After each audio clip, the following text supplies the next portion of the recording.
My name is Brent Peterson and welcome to my series of videos on the Magento Association and Meet Magento. I'm thrilled to invite you to join us at Meet Magento New York and Meet Magento Florida. In these videos, I'll explore everything you need to know about these fantastic events and the Magento Association. As an added bonus, be sure to stick around and listen to the jingle at the end of the video. See you there. You're listening to Talk Commerce. Subscribe and download at talk-commerce.com. Welcome to this episode of Talk Commerce. Today I have Ravi Mittal. He is the CEO and founder of Rave Digital and owner of Aheadworks. Ravi, go ahead, do an introduction for yourself. Tell us your day-to-day role and one of your passions. Yeah, absolutely. As you said, I'm CEO. I founded Rave Digital, which is a full service e-commerce agency in 2008. After I left the corporate world, I used to work for IBM. So I'm coming from a technical background. And I always wanted to have my own company. So we started a dev shop, purely a software factory. We pivoted to complete e-commerce agency around 10 years ago. And since then, we have been focusing mainly on Magento as a practice. We've been running that company. We acquired Aheadworks in 2019, which is one of the most reputable extension building companies. And then since then, I've been operating and running Aheadworks as well. We have 57 extensions. We won 4 awards, and we leverage those extensions for our deliveries in our e-commerce services business. Yeah. That's awesome. So before we get started, and we're going to talk about some of your ideas about the Magento community and some ideas about how extensions are sold and how they're licensed. You have volunteered to be part of the Free Joke Project, so I'm just going to tell you a joke, and then you just give me a rating 1 through 5. Yeah, sure. So here we go. Not to brag, but I just got hired as a fitness model. They used me as the before picture. The rating for that is 1. 1 Okay. being the highest. No, I was messing with it. Rating for 1 being the highest, because that's the number 1 joke, today, this week. I know the rating, the 5 is the highest. You get a 5 all the time. All right. Thank you. All right. So in our green room, we were talking a little bit about the Magento community and how Adobe has changed things. Tell us a little bit about where you'd like to see, and we're going to talk specifically about the marketplace and extensions, but give us some background of what led you. First, tell us a little bit about why there's a problem with the Magento extension system. Yes. So brief background about this thing. We all know we love Magento is heavily flexible. It's commercial open source. So there is a premium model there. And these extensions were sold as a one-time extension. But what happened is that on an average, a brand or a merchant will use an extension for around 7 years. With every version or every security patch update, we need to update our extensions to make sure that they are compliant with the new versions of it. So there is a lot of overhead involved. So when you are a 57 extension company, then there are a bunch of engineers, a couple of weeks trying to do that. And there were some years where there were like 10 version upgrades that were released. So supporting those for 7 years comes at a cost. So we, as a community, all of us introduce subscription that, hey, you can get the initial license. You can use it for life if you don't new version of it, right? But if you need the support and if you need the new version of it, 2 years down the line, 1 year down the line, whatever, as and when they come, then you need to have a subscription. So we introduced subscription, and that is when it started making a little bit of financial sense to run and operate a for-profit organization which builds extensions. Yeah. I lost the audio, Brent. Sorry about that. Okay, so we talked a little bit about how Shopify does their extensions, how BigCommerce now is doing their extensions. Tell us how Magento at the moment, or how Adobe Commerce is selling their extensions. Yes. So right now, let's take one example. So there's a difference between managed e-commerce and unmanaged e-commerce, right? So the rest of them are like Shopify, BigCommerce are managed e-commerce platforms. They are not open source. When you buy extension, you get the source code, you have access to it, you can use it as in how you wish it, versus an app in Shopify space is a SaaS application. Even if it's a small app, reward points or anything to enable B2B, any of those, blog or content building or whatever, they are small apps and they are running and operating in a SaaS format. So that means there can be 1,000 merchants on the same SaaS application using that app. The app building partner cannot customize it for one tenant, right? So there is that key difference. That is, in terms of licensing, because you are not open source and because you don't have source code, because you don't have keys to a kingdom, they can very easily come up with easier licensing model, $20 a month or $200 a year, right? Kind of licensing model. Versus in Magento space, we right now have an initial licensing cost, let's say $200 or $300 for open source. But then there is another licensing cost for Adobe Commerce, and some of the vendors have third tier of licensing cost for Adobe Commerce Cloud, right? So if an extension is, let's say $300, which your blog is like $280 for open source, it will be double the price for commerce with us, right? And some of them, they charge 2.5 times that price. That's the initial license cost. After that 30 days, you have to go for a subscription, which is a monthly or yearly that you can choose. And generally that maintenance and having access to the new version of the product comes at 50% of the initial licensing cost, right? So if your open source is $100 license, then the commerce would be $200, and Commerce Cloud, some of the vendors will charge $250. 50% of that, roughly, give or take, right, will be per year maintenance and get access to the new version of the product costs. So around $50 for open source, $100 for commerce. That's how it works. It's complicated. It's very complicated to me. It should be simple. X dollar per year, Y dollar per month. That's it. That's how it should be. Yeah, I think the interesting thing that you had brought up earlier was around how they're being sold, and tell us about how right now, how everybody has to pay for extensions in their store. Yeah. Talk about how they have to go to every vendor and try to pay for that. So most of these extension building companies, by the way, like Aheadworks, which is our company, they buy on Aheadworks.com, they add to cart, they check out just the way as if you're buying a physical product from Amazon. To me, that whole extension buying thing should be is a B2B.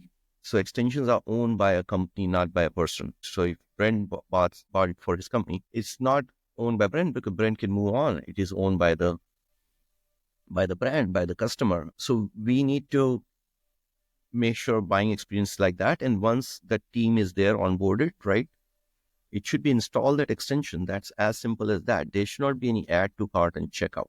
The buying experience, to me, we need to rethink about it, and we need to just install extensions. There can be a free trial period, so you can try it for 7 days or 30 days or whatever the vendor wants to, or there's no trial. And then the easiest thing would be $20 a month. That would be the easiest. And then you just install it. If you don't need it, you can uninstall it. You can remove it from your store. And right now, when we do an extension audit, to my surprise, we find at least 10 to 15% of the extensions that are there enabled and active are not used by the brand.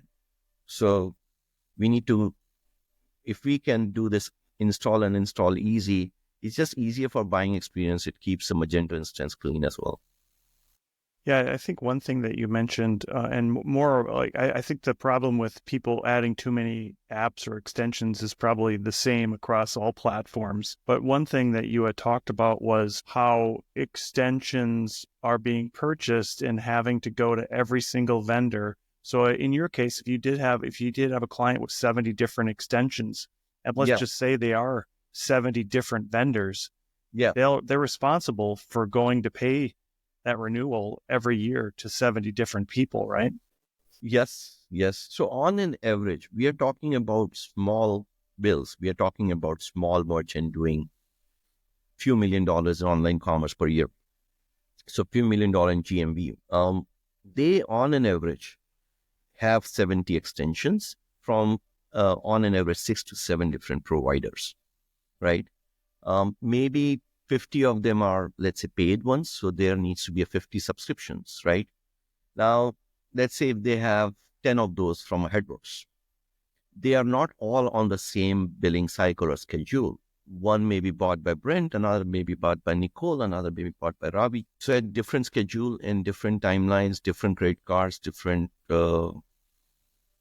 complete timelines. So it is important for us to unify that, to make it simple. Because how is it possible? If you think about it, how is it even possible for a brand, when we are already subscription fatigue around us, we are asking for their one online store to keep up with 50 subscriptions? It's impossible. It's not done, And I'm the culprit I'm one of the biggest culprit, because we do subscriptions as well. So we need to make it easy on that. We first need to make licensing model very easy. The second thing is we need to make this whole billing part of it very easy. Yeah, and currently it is centralized on the Adobe marketplace. So everybody can go there and they can purchase something and they're vetted by Adobe. But after it leaves there, there's no centralization anymore, right? So I think one thing you're advocating for is Adobe to step in to centralize that entire buying process and renewal process. Is that correct?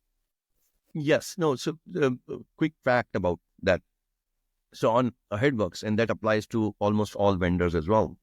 On Aheadworks.com, so 90% of our sales come from our own website. Only 10% to 15%, let's say, goes through a Magento marketplace, right? Where all extension vendors are publishing their extensions. Not all of them right now find financial sense in keeping up their extensions published on March. So some vendor may have 50 of them, will only publish their top 25. Why? Because of the work involved in the approval process and all that. MFTP, what is Magento Functional Testing Framework, that those scripts needs to be updated, they need to be approved, and it's a work, right? So definitely need to make that easier. But most importantly, it doesn't make financial sense out of it. If they're getting few $1,000s a month from the marketplace, why would they go through that pain, right? So yes, Adobe Marketplace is a central place where all the extension providers are publishing most of their extensions or half their extensions. 90% of the sale is coming from their own websites. Only 10% to 15%, as I said, is coming from marketplace. So there's a reason for it. There's a reason. Help me understand your ask then. What are you advocating for? Tell us exactly what you would like to see in terms of how the community changes in selling extensions and managing extensions and licensing extensions. Yep. It's very simple to me. First of all, if you don't want a subscription, so at Aheadworks, there are some changes that we can make as Aheadworks, because we are just only one player in the market. But what about those 6? We cannot unify for, one into one. So only Adobe can do certain changes. So first thing is that we need to really think about it. So it's not the $300, you cannot get a lifetime license. It doesn't make financial sense at all.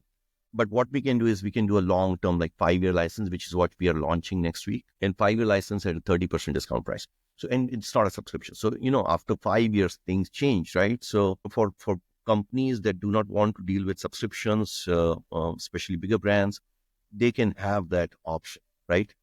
The second thing we are doing starting next week is we are unifying our licensing cost. So it will be $300 in my example, $300 per year for all of them, for all editions of Magento, for whether you're on Adobe Commerce, Adobe Commerce Cloud, or Magento Open Source. So for all of those. So we are literally slicing our licensing cost by 50% for Adobe Commerce vendors. So we are simplifying the licensing model, and we can definitely introduce one bill, but it won't help the community. So the second change that we are suggesting is that Adobe Marketplace, Magento Marketplace, introduces that one bill. So all of those 7 or 6 vendors in my example, on an average, their invoices would be in one invoices from, and it's not that difficult change. It's a billing cycle change that can be introduced by, there will be a lot of positive impacts of it if that change is done by Marketplace. Yeah, I mean, I think that it would increase their bottom line for Adobe. It would give them some more revenue. But do you think, I mean, I guess, do you think that they care enough right now to get that done? And what is that lift They do. for They them? do. I think they do. My question would also be that did somebody ask them to do this? Right? So this is also like it's the responsibility lies on the shoulders of the whole community, and they are supporting all the Meet Magento events. Right?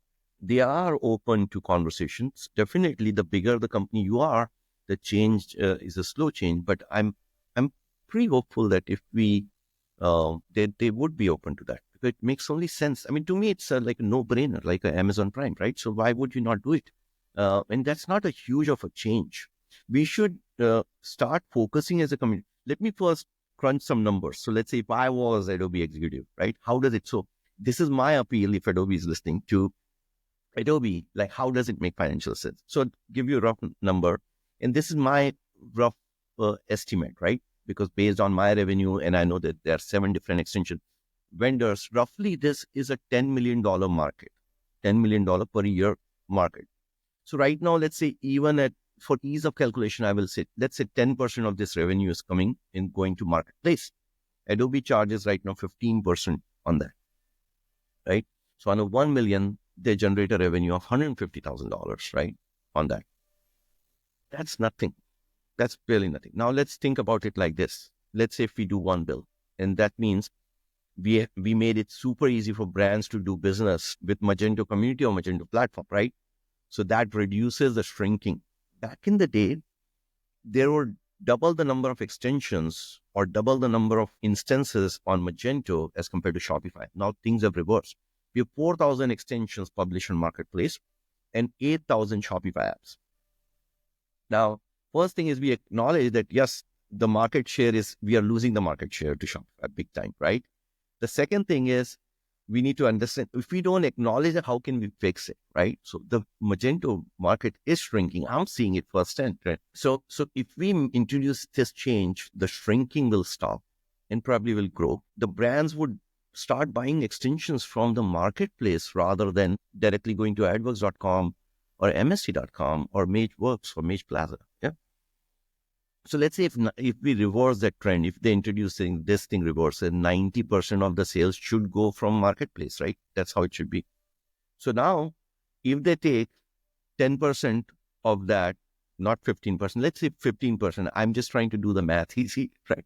So 10% of that is $900,000, right? On top of it, to stir the community, and that is insignificant money. The thing is that if Magento shrinks in general, Adobe Commerce will shrink too. We are hand in hand. We are joined by the hip, So it's not good for commerce as a practice in general. And extension will never go away even if they introduce App Builder. It will not go away. That's going to be there. We need to acknowledge that and understand that. So if that's going to be there, and if we grow that, then, it will be good for both commerce and open source. It is not open source related initiative. Commerce will never be extension free. It is not happening in the next 5 years. That's all I'm saying. So they should also do like up to a certain revenue level from extension vendor, charge 0% to the vendor. Now, brand has a reason to buy it from marketplace because it's one bill, ease of doing business. And then extension building vendor have another incentive to publish and keep up with all of their extensions. Most of them are doing less than $500,000. So if you make it 0% fee for up to $500,000, they will publish all of their extension on market. They will keep up there. They will not shy away from trying to sell in different ways or shapes or form on their own website because now there is no reason to. They're not sharing 15%. So that would just flourish the community. Everybody would have a buy-in if we implement those changes. If Magento, Adobe implements this. Talk a little bit about the licensing costs between enterprise and open source and commerce. That was one of my big pet peeves back in the day was, it's exactly the same code base and all you're doing is charging a premium because the client is paying a license. Agreed. And the extension building companies have tried to justify it because there's Magento open source that is free and then there's Adobe Commerce Cloud. So premium kind of model, right? So there is different licensing costs for different editions of Magento. And many of the companies, by the way, do that, right? But to me, I think the licensing should be based on usage rather than, edition, right? And it would be good for extension building companies to start thinking that way as well, right? If I am having a drag and drop content builder, we have Buildify, drag and drop content builder. If you are writing and using my app and writing 10 pages of content, right, with it, I would charge you less. But if you're doing 1,000 pages with me, then I'll charge more. It's usage based, right? Has nothing to do with the addition of the product. In very few cases, it may, right? And so we need to just change our mindset as a community for that. But in Adobe Commerce versus open source, there is many reasons for you to ask for a license. There's B2B, there's features functionality, there's support part of it, there is hosting part of it, there is other technical service like Fastly is included, that part of it. So all of that bundled together is okay. It comes at a pay. VR extension is not that. Almost all extension of one code. I'm charging Adobe Commerce more just because I think that they can pay more. Yeah, that's right. All right, so we have about 5 minutes left. Let's talk really quickly about Meet Magento Florida, why people need to go there. Meet Magento Florida started this conference because I was missing Magento Imagine back in the day. 2019 was the last one. Happened in Encore. So, and I hear it from everyone that, we missed this. So right from the beginning, we wanted to bring that vibe, that feeling, that the size of a full conference back. We wanted to give Magento Imagine a new home. So that's why we started Meet Magento Florida with that intent. Tell us about your keynote this year. The keynote is Chirag Nichar. He's a very accomplished keynote speaker. He works at Google. And he will talk about how landscape for e-commerce space and digital commerce trends are moving, So it will be a good keynote. This time our keynote will be a little longer. It will be 45 minutes. We will also have in the conference a roadmap session that would be a separate invite only, who are the leaders, and in the Magento community, they would come from both sides, from Adobe side, from the Magento open source side, and association members will be there. And we will talk about things like this. So this will be one of the items on the agenda, but then we are preparing a very structured agenda for that meeting. And we would have that conversation at Meet Magento Florida as well. It is a full 2-day conference. And we have got good brands coming. We got Helen of Troy, Henry Schein, all of those, Chewy is coming, Outbound Trading, Hanes brand, so we've got good brands coming. Nestle is coming and doing a case study. I'm looking forward to that one with Hybris. So yeah, it will be a good conference. We have a separate case study track because there's nothing better to learn from people's experience. And if brand can tell their own stories, then other brands can learn from it. So yeah, I think the unique thing that you've been able to do is get a lot of merchants at the event. It's been very encouraging to see the amount of merchants that attend. Yeah, absolutely. Ravi, before we leave, I gave everybody a chance to do a shameless plug. What would you like to plug today? So one of the biggest thing is definitely we want to make changes in the community, and God willing, we are at a place where we are able to influence the change in the community. We want to do that, but we are business for profit. And one of our biggest whys is that we leverage 57 extensions and around 11 SaaS applications in our delivery. So the biggest problem is that, whenever you need a customization or a change, and when you're delivering services as an agency, then you go back and forth with that extension building company because that's the external component to it, right?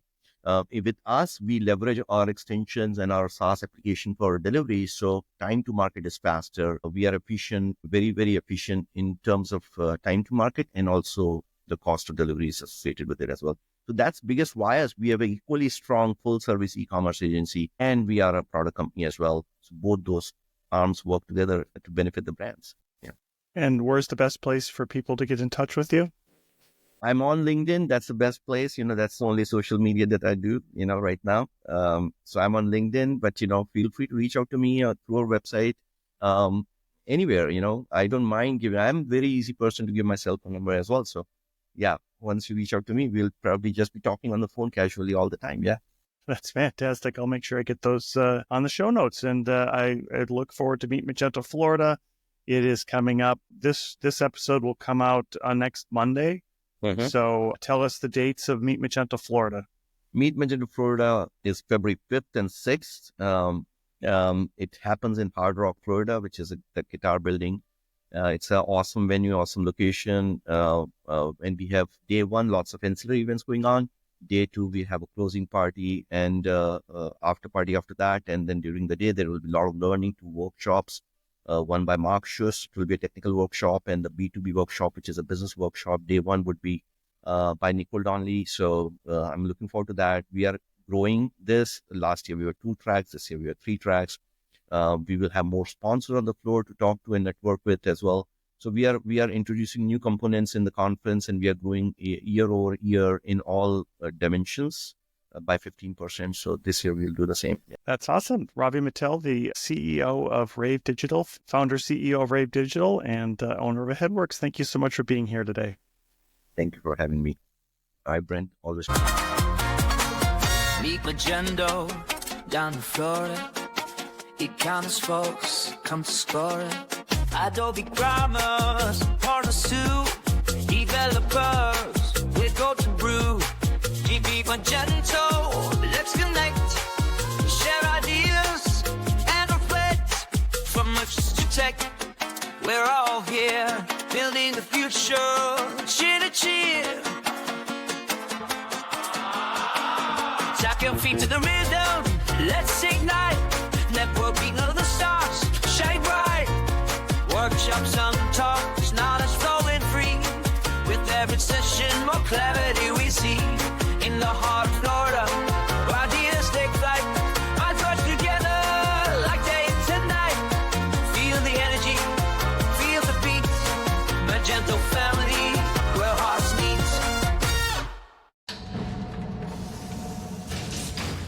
Talk Commerce is a production of Content Basis, LLC. For more creative content, go to contentbasis.io.